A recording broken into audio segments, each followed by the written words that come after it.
দর্শক, যমুনা নদীর ভাঙনের খবর জানাতে এই মুহূর্তে যুক্ত হচ্ছেন সহকর্মী মনিরুল ইসলাম মিহির। মিহির, একটু জানাবেন নতুন করে কোনো এলাকায় কি ভাঙনের মুখে পড়েছে কিনা, ভাঙন রোধে কোনো ব্যবস্থা নেওয়া হয়েছে কিনা এবং এই বিষয়ে উপজেলা প্রশাসন কি বলছে? তিশা নতুন করেও ভাঙছে, অর্থাৎ ভাঙন কিন্তু অব্যাহত আছে। যেমনটি বলছিলাম আমরা যমুনার উত্তাল নদীর ভাঙনে সে দৌলতপুর উপজেলার ৪টি ইউনিয়নের আপনার বেশ কয়েকটি গ্রামের প্রায় ৪০টি বাড়ি এরই মধ্যে নদীতে বিলীন হয়ে যায়। এর বাইরে শতাধিক বাড়িঘর কিন্তু এখনো হুমকির মধ্যে।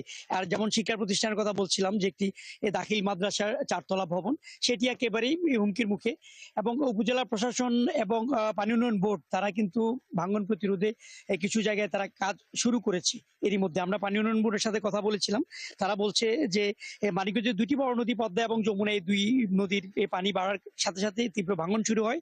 এবং তারা বলছেন যে তারা এরই মধ্যে ১৫টি স্থানকে তারা চিহ্নিত করেছেন ঝুঁকিপূর্ণ স্থান, এবং ওইসব স্থানগুলিতে তারা জরুরি ভিত্তিতে কাজ শুরু করেছেন এবং সেখানে জিও ব্যাগ দিয়ে তারা ভাঙন ঠেকানোর চেষ্টা করছে। তবে যারা ক্ষতিগ্রস্ত, যারা ওই যে বাড়িঘর হারিয়েছেন, তারা কিন্তু অসহায় নিঃস্ব অনেক মানুষজন কিন্তু বিভিন্ন আশ্রয় এই কেন্দ্রে তারা আশ্রয় নিয়েছে, এবং কেউ কেউ আছেন অন্যের বাড়িতে এগিয়ে আশ্রয় নিয়েছে। এখন যারা ভাঙন হুমকিতে আছেন তাদের একটা সংখ্যা, তারা বলছেন যে যদি তাদের ভেঙে যায় তারা কোথায় যেতে পারবেন।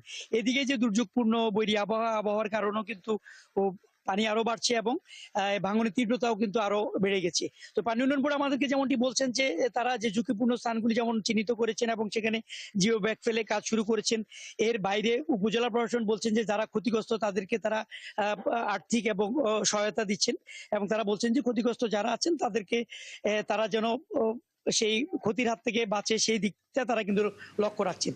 তো আমরা যে যেমনটি দেখছেন আসলে যেভাবে ভাঙছে, এই ভাঙনটা হয়তো এখন আপৎকালীন কোনো কাজ করা যাবে, পানি উন্নয়ন বোর্ড হয়তো কাজ করতে পারবে, কিন্তু স্থায়ী যে ব্যবস্থাপনার দাবি আছে এখানকার মানুষের, তারা বলছেন যে স্থায়ী ব্যবস্থাপনা না হলে হয়তো এই অঞ্চলের মানুষ অনেক ক্ষতিগ্রস্ত হয়ে যাবে।